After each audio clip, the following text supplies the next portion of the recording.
Welcome to the IISS. My name's Dana Allen. I'm Senior Fellow and Editor of the journal Survival here at the Institute.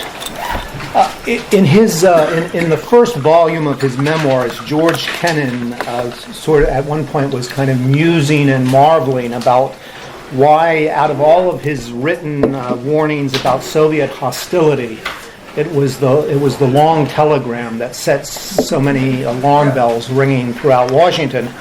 And he concluded, in effect, that he had simply caught a wave, that there was at the time, a growing surge of anxiety about what was going wrong with the U.S.-Soviet alliance, and this was the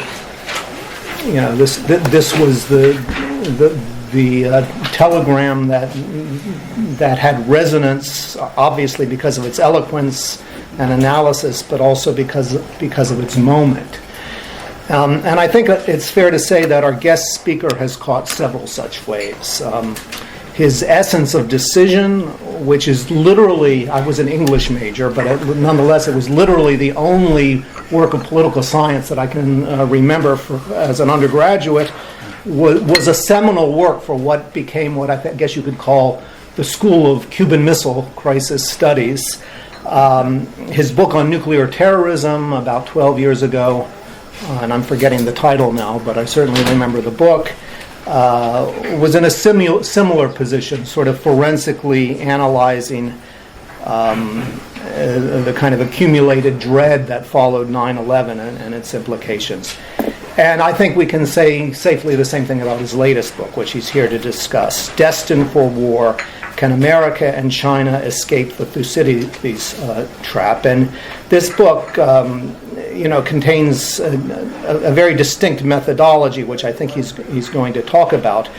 Before I turn the floor over to him, I should note, as I think most of you already know, that he's not just a scholar and a public intellectual, as if that wasn't enough, but has had distinguished government service and institution building. He was the founding director of Harvard's Belfer Center for Science and International Affairs, a position he was in until this year. Congruent with the founding of the Kennedy School itself, or is it? That was the generation, or the act before that. Yes. Okay. He served in the Clinton administration as Assistant Secretary of Defense and won a public service award, which I can't remember what it's called, but it's the highest civilian public service award in the U.S. government, I believe. In any event, I won't take any more time, but invite you to take the floor, Professor Allison. Thank you so much for a generous introduction. I think the comparison with Kennan's long telegram intimidates, because it's one of the great documents, and actually I take it as a kind of a point for me in helping understand how it initiated a surge of imagination that involved thousands of people, and which over the course of the following 3 or 4 years created essentially the Cold War strategy that we all worked within the framework of for most of our professional lives. So in some sense, if I could have played some small part in some equivalent surge of imagination or beginning of the effort to stir up the pot for a surge of imagination, I would have been, I would say that the book would have been way more successful than I would imagine. In any case, what I'll do is, thanks for folks here in London. I just were passing through, and so we were able to work this out, and I appreciate it. And I thought that Ted asked to take about 20 or 25 minutes to give you the elevator pitch for the book and the argument, and then open for discussion where I'd be particularly interested in different points of view. So the book will introduce you, or for most of this group, which is an educated group, remind you of a great thinker. It presents a big idea. and it poses a most consequential question. So the thinker is Thucydides. The big idea is Thucydides' trap, a term I coined, but the idea of which was earned for us by Thucydides. And the consequential question is the subtitle of the book, Can America and China Escape Thucydides' Trap? So, again, for this group, I probably don't need to spend much time, but Thucydides, I understand, especially for Americans, is a mouthful. But let's just make sure everybody's comfortable, since as part of the book we have a website on Thucydides' Trap, and we have a nice little button on look who's talking about Thucydides, mostly mispronouncing his name. So 1, 2, 3 in unison, Thucydides. Speak up here. 1, 2, 3. Thucydides. Okay. You didn't learn anything else today. You learned how to pronounce the name of a great thinker. Thucydides was the father and founder of history, wrote the first ever history book. As I say in the next to last paragraph of the book, if all I manage to do is excite you about going to download for free the first book of the history of the Peloponnesian War, which you can do right now on your smartphone, just read the first 100 pages. Every other page doesn't knock your socks off. Check your pulse. Okay? So this is a serious big thinker. Every chapter of the book, I start with an epigraph from Thucydides, because he had a lot of ideas. In the book, I've focused on one, which is called Thucydides' Trap. Thucydides' Trap is the dangerous dynamic that occurs when a rising power threatens to displace a ruling power. So Thucydides wrote about this contest in classical Greece and the rise of Athens and its impact on the ruling power Sparta. But here, especially since we're still remembering the 100th anniversary of World War I, think of the rise of Germany after the unification of Germany in 1870 and through the 80s and 90s, and in its impact on Britain, which had ruled the world for 100 years, or the rise of China and its impact on the U.S. today. So when a rising power threatens to displace a ruling power, in general, poop happens. In the book, I look at the last 500 years. I find 16 cases, 1/6, in which a rising power threatens to displace a major ruling power, 12 of the cases in war, 4 of the cases in not war. So to claim that when a rising power threatens a ruling power, a war is inevitable, or to argue that in the current contest between China and the U.S., war is inevitable, would be a mistake. And the book says not inevitable. And then it repeats it, not inevitable. Even in the conclusion of the book, I have 7 straw men that people love to burn down, one of which is to say, well, this book says this is inevitable. I say, no, this book says this is not inevitable. That has not prevented a few reviewers missing that point, but in any case, it is not inevitable. On the if it was just a matter of statistics, it does say, to say that under those conditions, there's extreme danger, even bad odds, would be correct. So, let me then take another 10 or 15 minutes to lay out the argument in a little more detail as answers to 3 questions. So the first question is, what has been the big geopolitical event of the past generation, the last 25 years, let's say? And the second question is, what will be the greatest geostrategic challenge for the next 25 years? And then the third question is this subtitle of the book, Can the U.S. and China Escape Thucydides' Trap?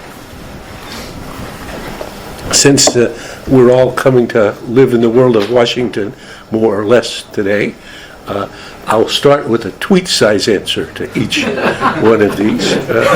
But then, since we're more serious than that, I'll say a little bit more. So, tweet size. The biggest geopolitical event of the last 25 years has been the rise of China. Never before has a country risen so far, so fast, on so many different dimensions. If you haven't been watching this space, I have a very good chapter, the first chapter of the book, which is meant as kind of a jolt. And I quote former Czech President Václav Havel on his wonderful line in which he says, "Things have happened so fast, we haven't yet had time to be astonished." So I would say, behold and be astonished. So looking forward, the next 25 years, I think the greatest geostrategic challenge will be the impact of the rise of China, on a ruling U.S. and on America's sense of its role in the world and on the international order that the U.S. Took the lead in constructing and is largely underwritten for the past 7 decades. And if I were given a few more characters for my tweet, I would say 7 decades, not coincidentally, without great power war, which historically is an anomaly. Remember John Gaddis's great essay, The Long Peace. And looking forward, can the U.S. and China escape Thucydides' trap? Well, that's the argument or the question that the book struggles with, and ends with a rather professorial no and yes. Okay? So no, if we settle for business as usual in U.S. and international efforts to cope with a rising China, then we should expect history as usual. And history as usual in this case would be a war. It would be a catastrophic war that would really make no more sense than World War I made. But for those of us who study international politics, we remember World War I happened. Who wanted the World War I they got? The emperor in Vienna, who was trying to punish the Serbs after a Serbian terrorist killed the Archduke in Sarajevo? No. He was just trying to hold together his empire. The Russian Tsar, who was coming to the help of the Serbs to make sure the guys in Vienna didn't overdo it? No, he was just trying to hold together his friends. The Kaiser in Berlin, he was just supporting his only ally, the emperor in Vienna. The French, who wanted a war with Germany? No. They were connected with their military ally, the Russians. And Britain had gotten itself entangled with the French and its commitment to Belgium. So one thing led to the other. At the end of World War I, every one of the principal actors had lost what he cared about most. So the emperor in Vienna, his empire is dissolved, gone, and he's out. The Russian Tsar, his whole regime has been overthrown by the Bolsheviks. So the regime is gone, he's gone. Kaiser in Vienna, Kaiser in Berlin, gone. France, bled of its youth for a whole generation, never recovers as a player in international politics. And Britain, which has been a great creditor for a century, has been turned into a debtor and is on a slow slide. So if you looked and had given people a chance for a do-over, nobody would have chosen what they did. But they made the choices they made, and the war came. So basically, no, if we settle for business as usual, if governments perform no better or no worse than people did in the run-up to World War I, or maybe even than Pericles did when he let the 30-year peace break down over a fight between Corcyra and Corinth, then we should expect history as usual. On the other hand, yes, we can escape Thucydides' trap if we take to heart Santayana's great insight Only those who refuse to study history are condemned to repeat it. So there's not some obligation that we have to make the same mistake. It's just that's what business as usual usually produces. Okay, so that's the tweet-sized versions, a little bit more on each. So first, the biggest geopolitical event the last 25 years, the rise of China. If I had my slides, I would show you a dramatic version of this. There's a bridge at Harvard that goes across the Charles River between the Kennedy School and the business school. I can see this bridge out of the window of my office. The renovation of the bridge, the discussion of it began when I was dean of the Kennedy School. I was the founding dean there, and I quit being dean in 1989. The project began in earnest in 2012. It was a 2-year project to renovate the bridge. In 2014, they said it was not finished. Still a traffic jam. It would take 1 more year. In 2015, they said, still a traffic jam, one more year. 2016, they said, we're not going to tell you when it's going to be finished. That's 3 times over budget. And now you can see it's almost finished.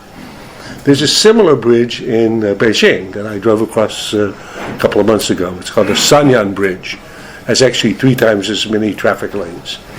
The Chinese decided they needed to renovate it in 2015. How long did it take for them to complete the project? Does somebody have a guess? 1 year. 1 year.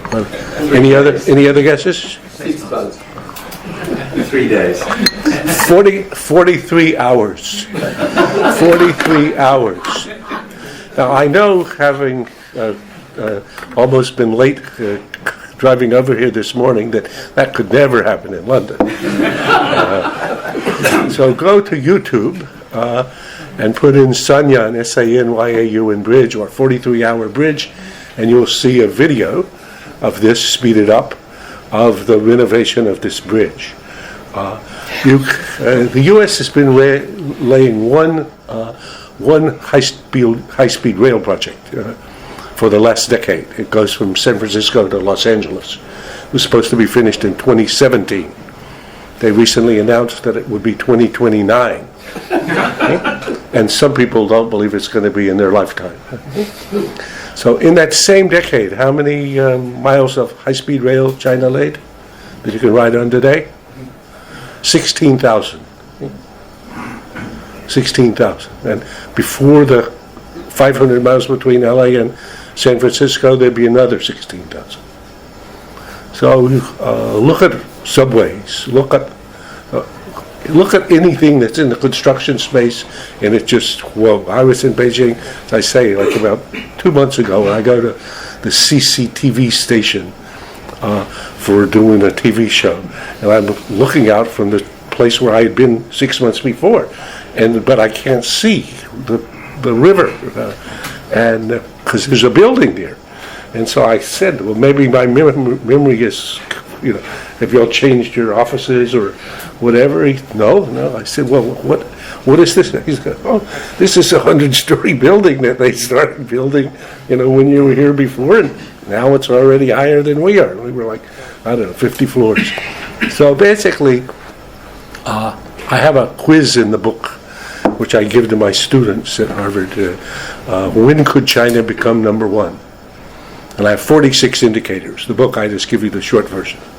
So, largest middle class, biggest trading partner or trading nation, biggest manufacturer of smartphones, fastest supercomputers, largest number of billionaires, largest national economy. And students write, they have to make it a quiz, like, they guess for each one, 2030, 2040, not in my lifetime. Then I give them a second chart, the title of which is already. So all of these things already happened.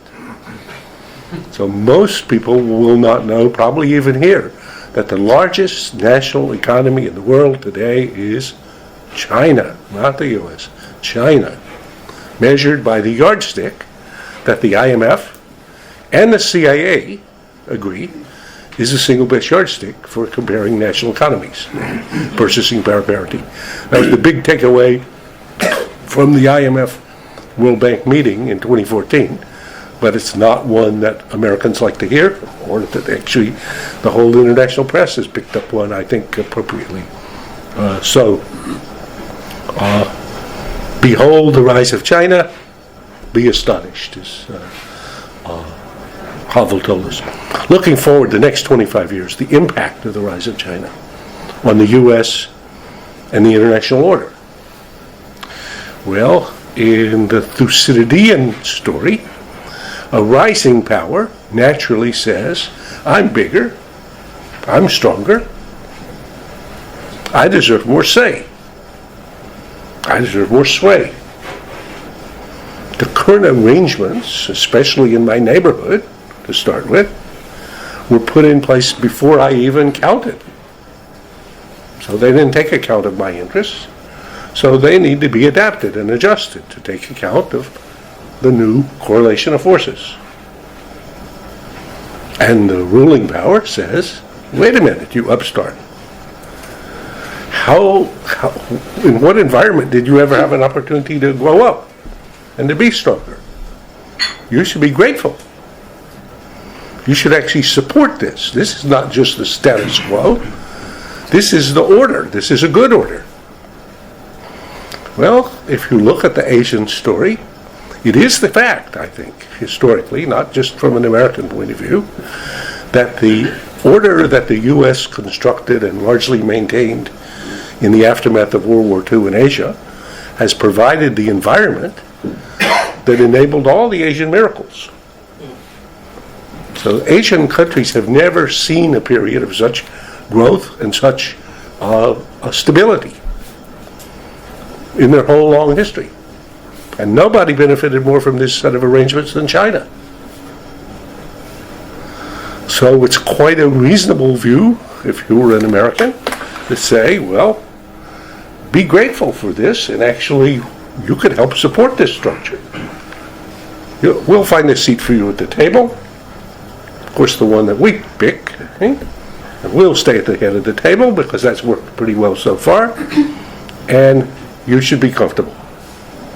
So mostly, many people have imagined that China would follow in the path of Germany after World War II or Japan and take its place in the American-led international order. But one of my tutors for this book on China, I'm not a China scholar, but I've been studying it for the last dozen years, was Lee Kuan Yew, the founder and builder of Singapore, who I think was the world's premier China watcher, the person who sort of felt it the best until he died in 2015. But he says, and I quote him, he says, China does not want to be accepted as an honorary member of the West. China wants to be accepted as China. And the Chinese story is not that you provided a great environment and we grew up and then we became big and we became strong and we appreciate that. It's that 200 years ago, Brits and others showed up here, foreigners with technology, and began exploiting us. And that created a humiliation. And we're finally throwing off the shackles of that humiliation as we get bigger and stronger. So yes, even if we give you some credit for some things that were done in the meantime, that was then and now is now. And so as the tide recedes, it's time for you to butt out. So I have a pretty interesting discussion of that in the book on what Xi's China wants. And as they look out from Beijing, as I say, what a Chinese PLA Navy guy told me, he says, when we look out from Beijing, China sees, China sees. I said, well, how do you make that out? He says, well, put the name on your map. Look at your own map of this body of water adjacent to us. Here it's called South China Sea. Well, I wonder why it's called the South China Sea. He said, this other one here, what is this one called? East China Sea. He said, that's because this is our sea. And I said, well, okay, that's interesting. He said, you say in your book, one of the paths to war is we could have a collision between American and Chinese ships in the South China Sea, or the East China Sea, or aircraft. He said, what's the chance of a collision between American and Chinese ships in the Caribbean? I said, well, what does that have to do with anything? He said, there's no chance of a collision in the Caribbean because we have no ships there. There's a very easy solution to this problem in the South China Sea. The U.S. Navy can just get out of the South China Sea.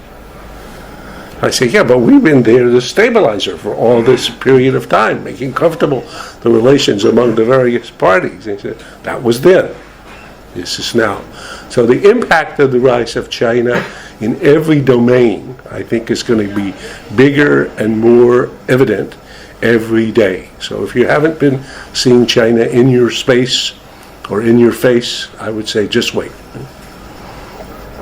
And I have much more discussion of that. In fact, I have a chapter that I think the British readers will find more amusing than the Americans have done, called "What If Xi's China Were Just Like Us?" Now, this is principally addressed to an American audience. And the just like us is just like Americans were at the beginning of the 20th century when Teddy Roosevelt was leading the U.S. into what he was supremely confident would be an American century. And American behavior makes the Chinese behavior to this point seem very, very responsible and modest. So Teddy Roosevelt came to Washington at the age of 37 in 1897 to be the number 2 person in the Department of the Navy. He had for 15 years been saying what an abomination, that's his word, it was to have so many foreigners in our hemisphere. Particularly it was the Spanish that he didn't like having there, who were occupying Cuba.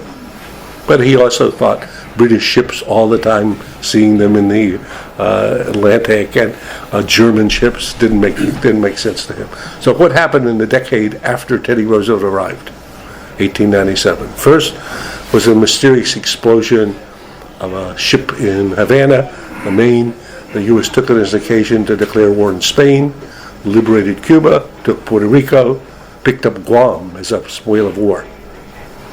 So then sponsored and supported a coup in Colombia, created a whole new country, Panama, which the next day gave us a contract for our canal, so Teddy's ships could go from the Atlantic to the Pacific. Then threatened war with Germany and then Britain in 1904 over a territorial dispute in Venezuela, unless they would butt out and let the U.S. settle it. They both butted out. And then stole the biggest part of the fat tail of Alaska from the Canadians in a great story that the Brits were co-conspirators in. So you can read about that in the book. So if China were to behave like that, I would say the chance of war with the U.S. is 100%. But China, fortunately, has not behaved that way. The British were brilliant, and that's one of the interesting clues about how rising powers can cope with ruling powers in this case, because the British looked at the situation. They had 2 rising powers, Germany and the U.S. at the same time. One was more proximate and a greater threat. In any case, in dealing with the Americans, the British distinguished between what they thought was vital for Britain, which is the empire, including Canada, and what was just vested, the way things had been. And on the things that were just vested, they adapted very agilely. Indeed, so agilely that by the time the adaptation was done and war came in 1914, the U.S. was immediately the lifeline for Britain. So immediately for supplies and for finance in 1914. And then when the U.S. entered the war, it entered as a British ally. In the interwar years, the relationship became even tighter. World War II, they fought together. So I would say there's a lot of lessons for Americans in the British story. So finally, to the conclusion, can the U.S. and China escape Thucydides' trap? as I said, no and yes, depending on whether we insist on neglecting the lessons of history. At the end of the book, I try to address some of those lessons may be, but I say in the book, and I think this is certainly right, the purpose of this book is not to tell what to do. And this will be very frustrating, especially for policy types, and especially for policy types in Washington. So in Washington, it's required that you give the solution to the problem in the same sentence in which you identify the problem. And as I say in the book, I think that's one of the mistakes with Washington's policymaking. So this book is about diagnosis, which should precede prescription. And until we're confident that we have a good diagnosis of the problem, I would be very cautious about rolling out some new strategy that we say that if we have 5 to-dos, things will all get better. So I don't think that's a good place to go now. I think what we need now, and this will go back to Kennan, what we need now is first to agree about the diagnosis. And the diagnosis for me is that we have a rising power that we should expect is going to continue to rise, to be big and strong, as the U.S. may be bigger and stronger. And that's going to be very uncomfortable to adapt and adjust to. That under those conditions there's extreme danger. And extreme danger not of one or the other deciding, boy, is this a good time for war? Rarely in this story does one or the other riser or the ruling power decide, now is the time to fight you. What happens is, in this dynamic, both are vulnerable to third-party actions that neither intended, that would otherwise be inconsequential or easily managed, but which one or the other feels required to respond to, which then sets off a cascade of responses that can spiral to a place where neither want to go. Again, think back to World War I. Who wanted an assassination of the Archduke? Nobody, except the Serbian terrorists. And who wanted this to end up in World War I? Nobody. But how did it happen? And the candidate for that, if we were doing central casting today, is named Kim Jong-un, and he's doing a pretty good job, I would say. A pretty good job. So could North Korea drag China and the U.S. into a war that neither wants and that both knows would be nuts? So I was at a PLA military academy a couple of months ago talking Thucydides, and so I asked this question: Could North Korea drag the U.S. and China into war? One young colonel raised his hand and he said, "Absolutely not." So I said, "Well, why not?" He said, "There's not a single person in China that thinks war with the U.S. is a good idea." And he said, and I study America, this guy said, and I know there's not a single person in the U.S. think this is a good idea. So there can't be a war. So I said, well, does anybody else have a view? And some senior colonel raised his hand. He said, well, of course they could. Of course they could. He said they already did once. That's what happened in 1950. So in 1950, did Mao want a war with the U.S.? It was 1 year after consolidating control of China after the Civil War. The last thing in the world he wanted. And did the U.S. want a war with China? No, the U.S. had assiduously avoided getting involved in the Civil War in China. So, but North Korea attacked South Korea. Americans, British, Australians came to the rescue. Protected South Korea. Ended up then getting in a war with China because they approached the Chinese border. Place ended in a stalemate in 1953. Most of the Chinese and most of the Americans who were killed in that war were killed by each other.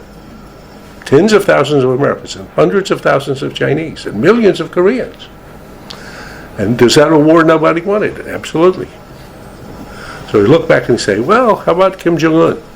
So I would say, just to conclude, that before this time next year, one of three things will have happened on the Korean Peninsula. First, Kim Jong-un will have completed the set of ICBM tests, one of which he did day before yesterday. So probably one more series of tests, after which the U.S. intelligence community will say North Korea now has a credible threat to attack San Francisco or Los Angeles with a nuclear weapon. So that's option one.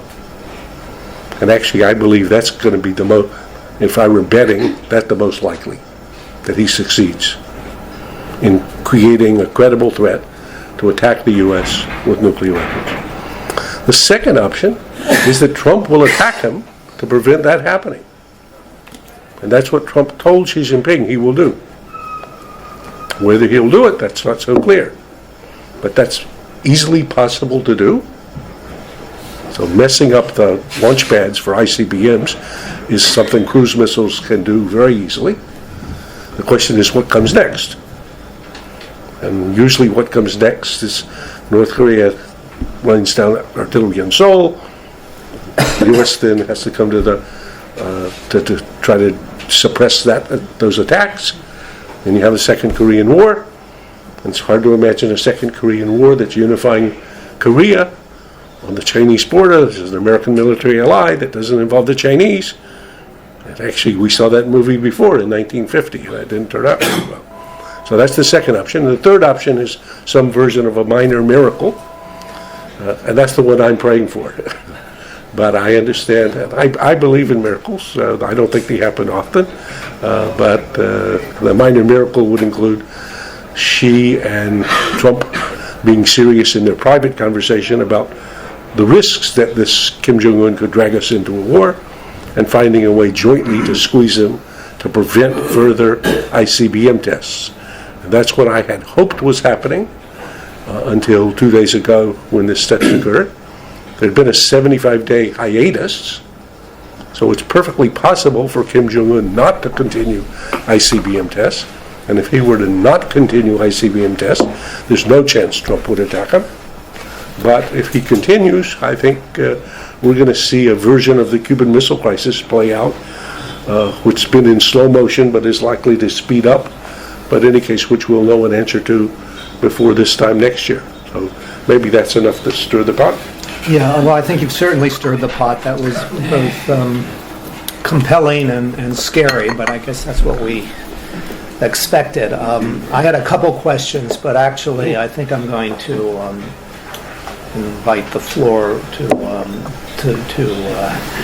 weigh in right away. Please identify yourself very briefly and then ask your question or make your comment. Sir. Sorry, my name is Archibald Prempeh.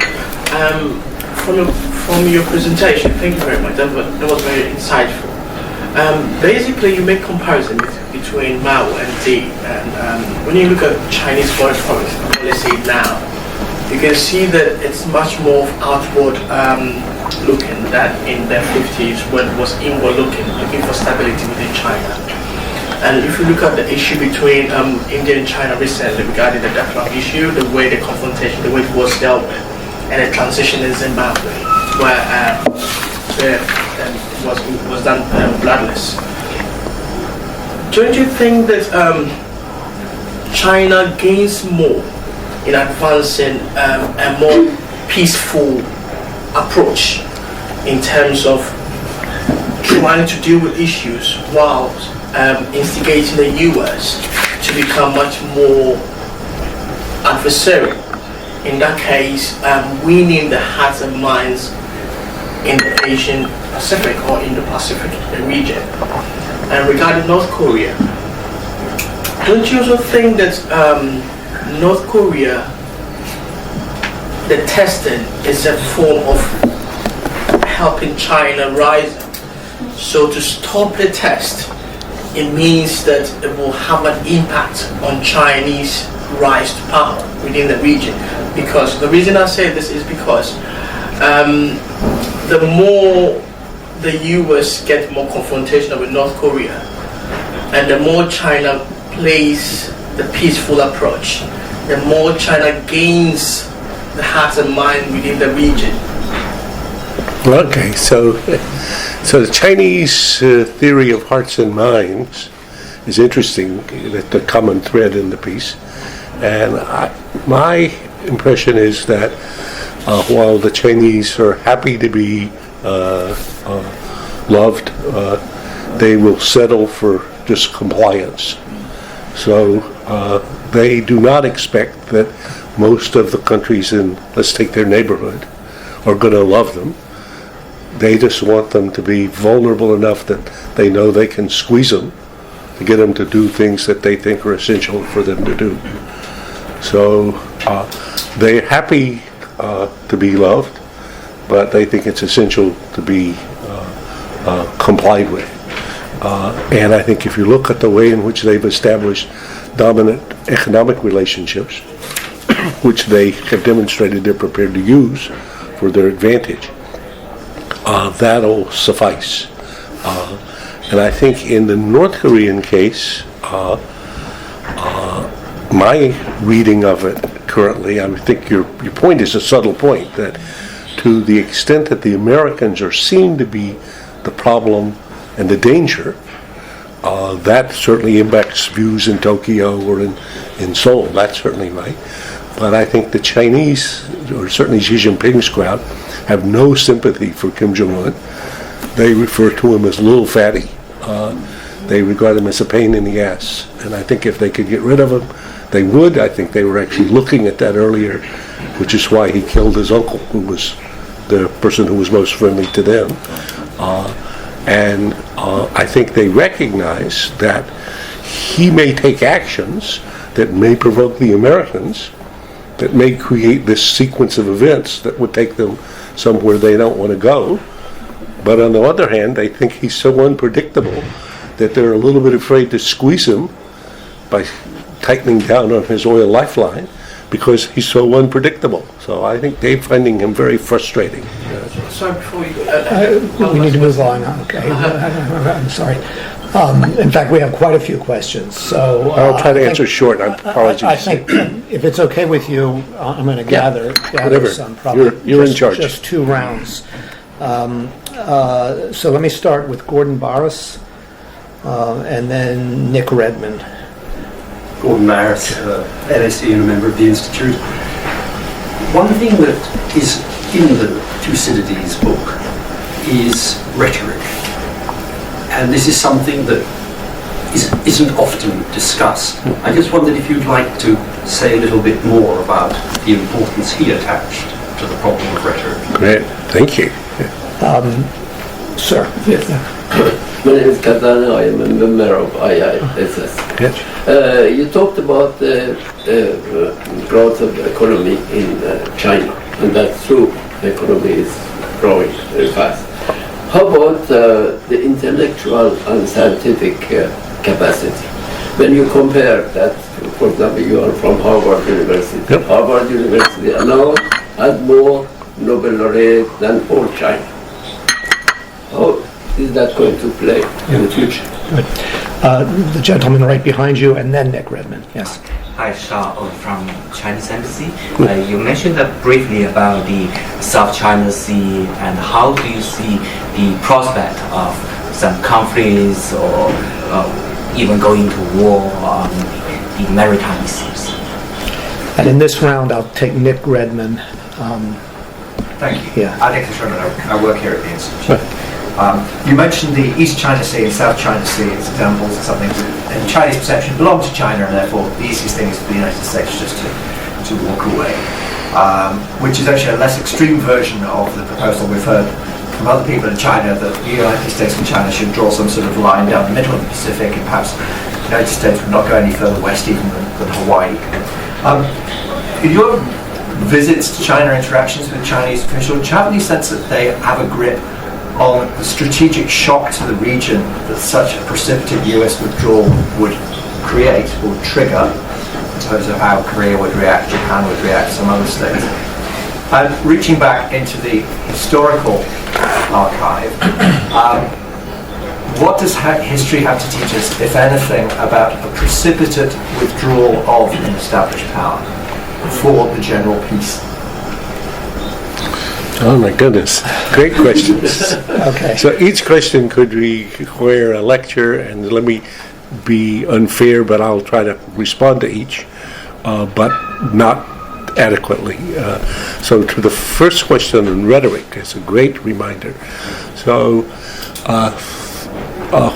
part of why Thucydides, just read book one, the first 100 pages, and if it doesn't grip you, then I will be surprised and disappointed. But part of why he is so brilliant in his account of things is that he reconstructs the debate in the assembly of both Athens and Sparta about the issues and whether we should go to war and what are the risks and what are the, and it's the combination of the quality of the analysis and the rhetorical articulation of these that compels you. So to anyone who says, well, Thucydides is a simple structuralist who does not believe in human agency, they simply have not read his book. This is a book about how, given the realities of the structure, human beings make choices, hard choices, in which you can be convinced by the one side of the argument, and then you listen, and lo and behold, you're convinced by the other side of the argument. So they're struggling to make choices, and the debate that he recreates for you, both in Athens and in Sparta, I change my mind twice usually when I'm listening to the arguments back and forth, and it's both the quality of the analysis and the rhetorical expression of it. So I think that's a great reminder. On the science and technology, again, I discussed that somewhat in the book. If you want a sort of a drop-dead example, in 2000, there's a contest every year, international contest on supercomputers. 2010, China had no entries in the top 100. 2016, China won 4 of the top 5 places of supercomputers. So including the fastest supercomputer that was made even with chips in China. So if you look at Xi's 2025 project, he's identified 10 technologies in which he proposes that China will be the dominant force. So driverless cars, artificial intelligence, quantum mechanics, robotics. So these are science and technology applied to products, moving ahead fairly dramatically. On the South China Sea and the East China Sea and war,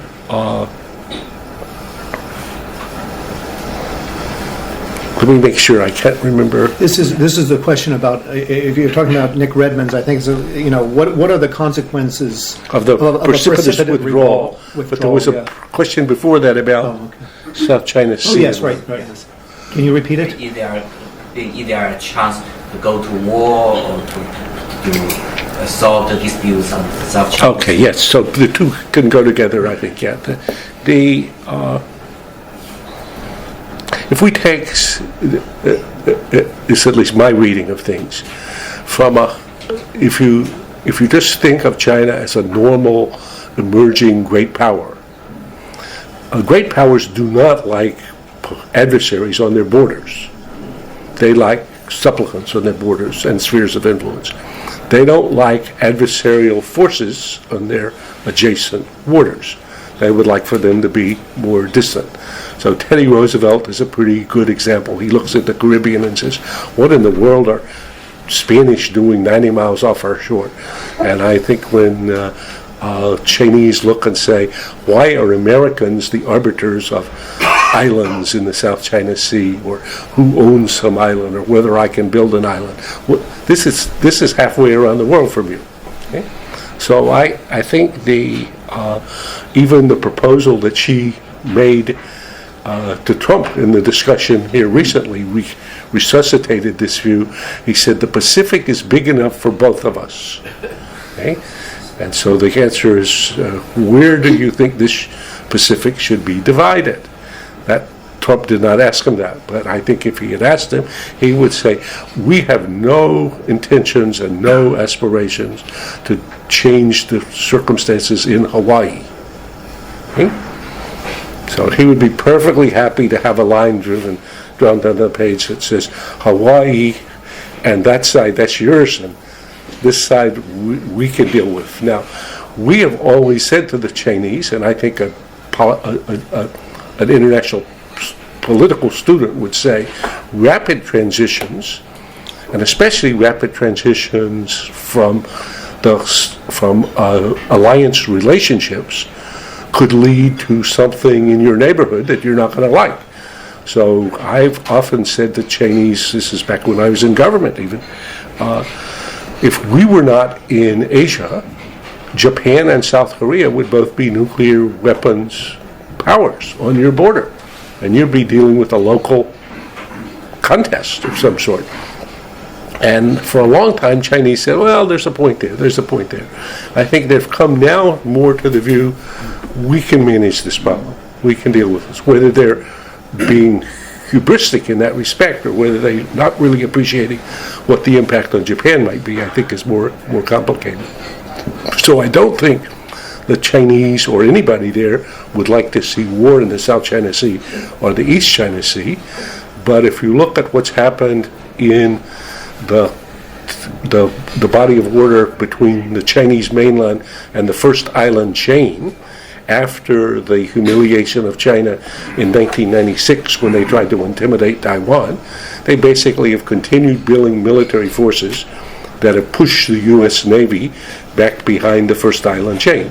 And that's where the carriers now operate in case of potential conflict. And I think their aspiration would be to push us back to the second island chain. So Hawaii, I think, is sort of the outer reach of their aspiration for the time being.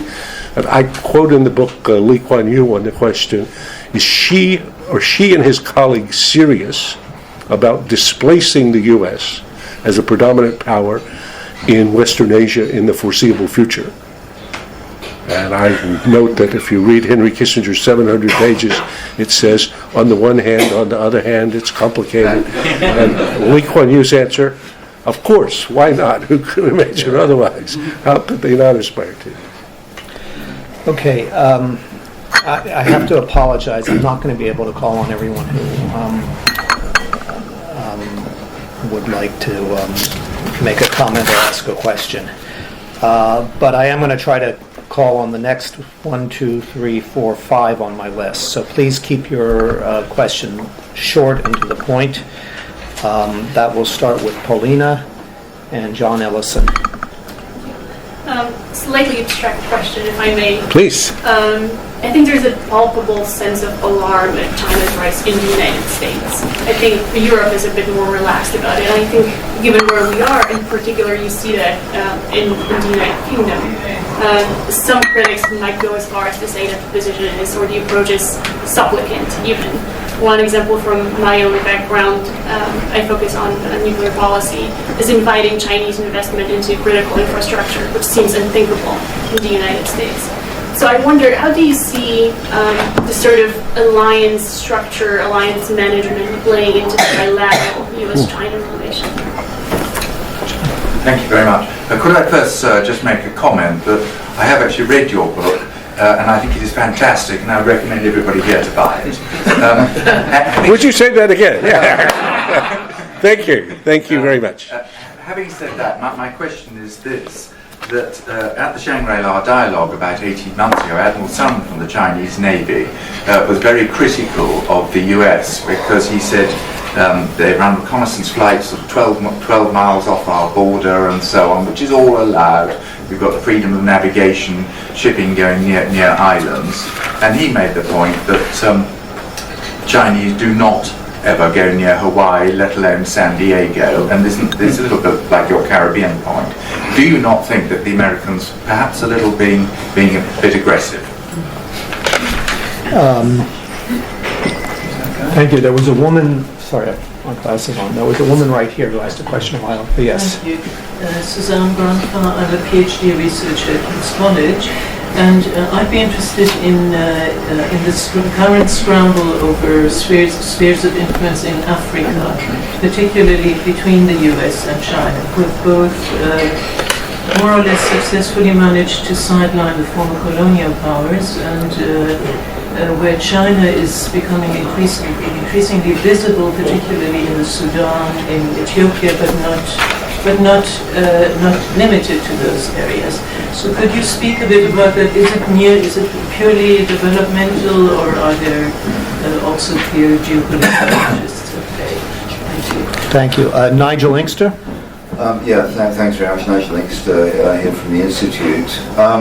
Interestingly, Taiwan is not something you characterised as a catalytic actor or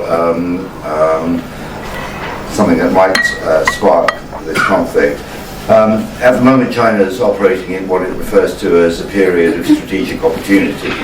But one senses from some of the things that were said, particularly by Xi at the 90th Party Congress, that there is an awareness that this period doesn't last forever. And Taiwan, in particular, represents for the Chinese Communist Party unfinished business. How do you see that playing out?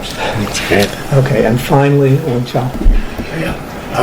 Thank you, Professor Allison. I read your book, and there is a reference about the art war by Sun Tzu, the Chinese ancient strategist, and the dominant theory that the best war was actually not a hot war, but by creating a trend or an overwhelming dominance, you'll be able to overwhelm the opponent, and then you don't have to fight war.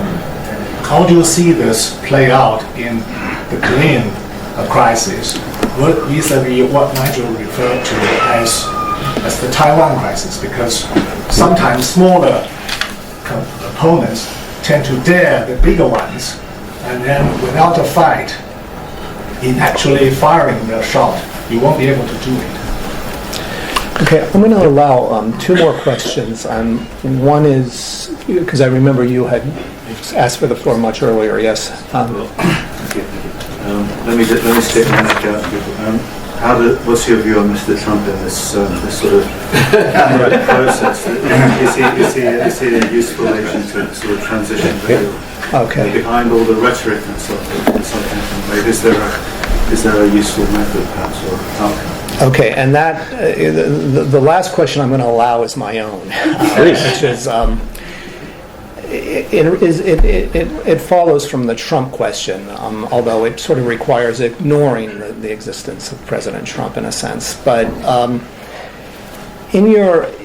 is it possible that this comes from wellsprings of constructivist naivete? Is it possible that a lot has changed in international relations since the time of Teddy Roosevelt? Is it possible, for example, that one of the advantages that U.S., if we call it global hegemony, has, and may give it some staying power, is the fact that it has been more or less congenial to the many security and other partners the United States has, compared to very few, arguably one security partner that China has. I said that's a historically naive question, but it seems worth asking. And of course it requires ignoring the existence of President Trump. But okay, my goodness. These are fantastic questions all, and would be great subjects each for a seminar. So to go back in the list for Pauline, I think there's no question that China's impact as it grows more and more powerful, and especially in its economic dimensions, will impact the rest of the alliance structures and the international order, not just in the Asian context, but in Europe. And the Chinese believe first in geoeconomics. Indeed, I quote Lee Kuan Yew in the book saying he thinks in the next phase the economic balance of power will in most days be more important than the military balance of power, because if you are my biggest trading partner, and if you're my biggest source of investments, and if you are prepared to be tough and mean and squeeze me if I misbehave, lo and behold, I'll become more agreeable to you. And I think you can see that the way in which Xi successfully humiliated the British government after I can't remember what they did. Invited the Dalai Lama or something that he didn't like, and then ultimately you had a prime minister groveling in a way that I found, sort of uncomfortable, very uncomfortable, but wasn't all that different from the way the Norwegians groveled to get their salmon market back after the Nobel Prize had been awarded to a freedom fighter in China, and the Chinese simply cut off all their imports of Norwegian salmon. So I think they do play hardball in this space, and I think it impacting the alliance structure. John's question, John Allison, on American activity along the Chinese border.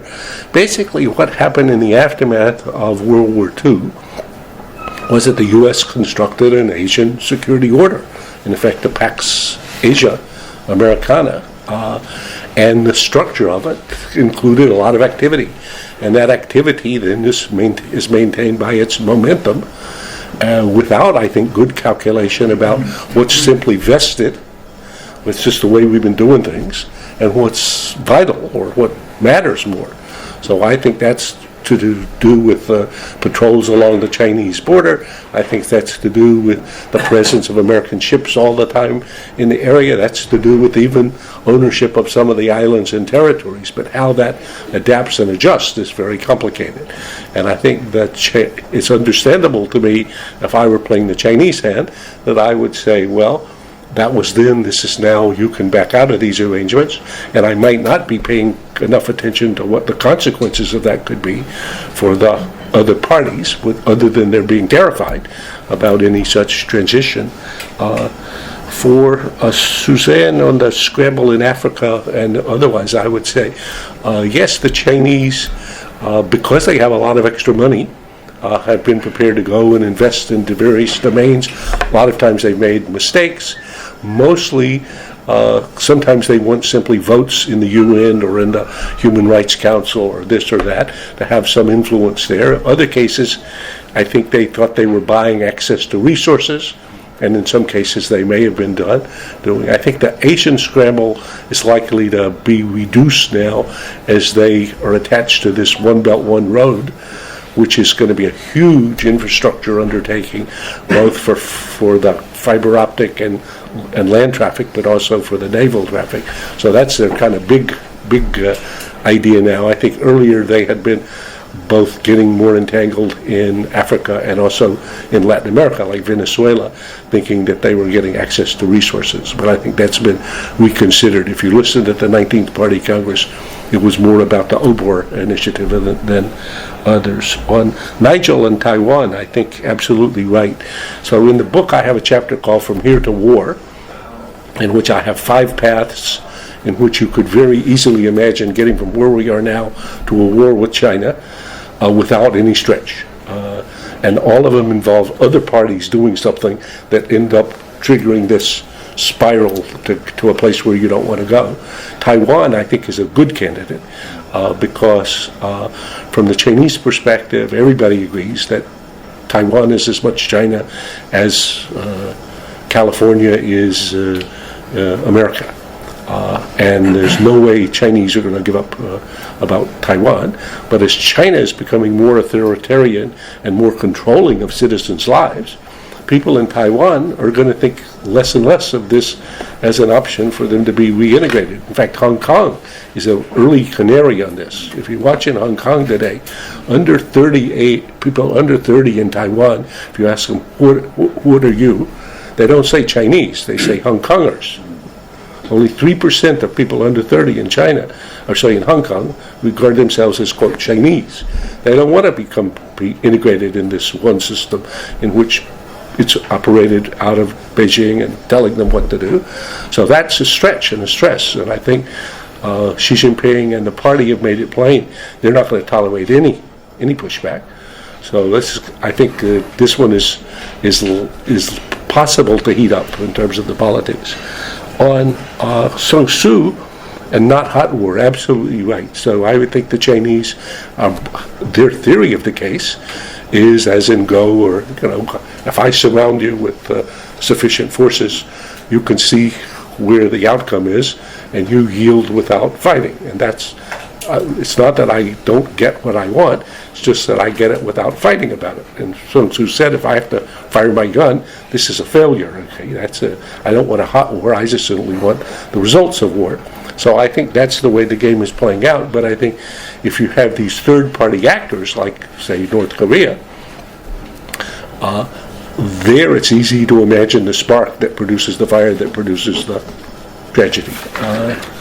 On Trump, well, that's a whole other subject. The book was written and completed before Trump, but in the intro I say that if Hollywood were producing a blockbuster, and it was called China and America on the Road to War, and Central Casting were tasked for finding a leader for Team America in this movie, I think they could not have done better. Okay? And actually, Xi Jinping is pretty well cast for the Chinese side of that story too, and I have a little bit about the introduction.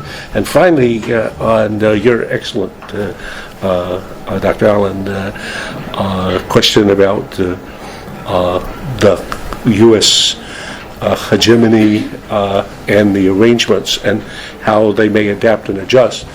The 21st century is clearly way different than any previous century. And there are many differences that matter a lot. In the end of the book, I mentioned three in particular. In the U.S.-Chinese relationship, you have nuclear weapons at the level of mutual assured destruction. So everybody knows war would be suicide. Big stabilizer.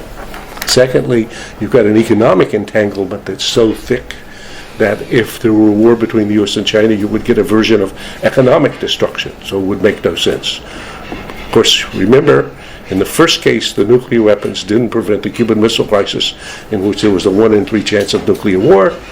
And in the second case, economic entanglement didn't prevent World War I, even though Norman Angell said Germany and Britain were so entangled that war would make the victor a victim. And thirdly, you had climate, where if the U.S. and China can't, as the two biggest emitters, find some way to work together, we're going to end up leaving an environment 100 years from now that nobody can live in. So there'd be plenty of basis for people that were trying to be constructive. I don't think that I wouldn't take it that the constructivism sort of works it itself. It's back to, again, there's there are positive features and there's negative features, which I think brings us back to the conclusion, which is it'll depend hugely on the statecraft of the parties to navigate under conditions of extreme danger. And if we don't need to be pessimistic about it, though. I mean, that was the Cold War. That went on for 40 years. But the Cold War and the invention of that strategy was something to marvel about. Okay, well, I rarely feel that I have any particular role as moderator, but if my last question brought you to a slightly more optimistic emphasis, which I understand is also in your book, then that's very good.